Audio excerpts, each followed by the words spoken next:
ఈ రోజుల్లో పిల్లల్ని పెంచడం అంత కష్టమైన పని ఇంకోట్లేదు. స్కూల్స్ వాళ్ళేమో వేలకు వేలు లక్షలకు లక్షలు డబ్బులు తీసుకుని మనకు అంటే పేరెంట్స్కి అసైన్మెంట్స్ ఇస్తారనమాట. వెజిటబుల్ డే, రెడ్ డే, ఆ డే, ఈ డే, పిండా కూడ్ డే. పిల్లలు చేసేది తక్కువ, మనం చేసేది ఎక్కువ. మన చిన్నప్పుడు అసైన్మెంట్లు మనం చేస్తే పేరెంట్స్ పక్కన కూర్చునేవాడు. ఇప్పుడు పిల్లలు పక్కన కూర్చొని అసైన్మెంట్లు మనకు వస్తున్నాయి. ఏమి కర్మో.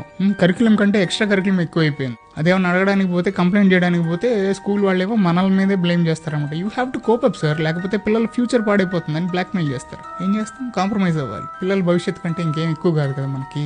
ఆ రోజుల్లో గ్రాండ్ పేరెంట్స్ పిల్లల్ని పెంచడానికి కొంచెం ఎక్కువ హెల్ప్ చేసేవాళ్ళు. ఎందుకంటే జాయింట్ ఫ్యామిలీస్ ఉండేటివి కాబట్టి సర్దుకొని ఉండేవాళ్ళుగా. ఈ రోజుల్లో వాళ్ళతో ఉంటే సర్దుకోవాల్సి వస్తుందని మనం వాళ్ళని ఎక్కడ ఇబ్బంది పెడతామని వాళ్ళు ఏదో విధంగా న్యూక్లియర్ ఫ్యామిలీస్ ఎక్కువైపోయినాయి. సో ఆ సపోర్ట్ సిస్టమ్ అనేది మిస్ అయిపోతాం. ఇంకా ఆటల విషయానికి వస్తే అప్పట్లో ఇన్ని గేమ్స్ లేవు, ఇన్ని రకాలైన ఎంటర్టైన్మెంట్ ఫార్మ్స్ లేవు. అయినా కూడా పెద్ద బోర్ కొట్టేది కదా నాకు తెలిసినంత వరకు. మనకి ఏదో రకంగా టైం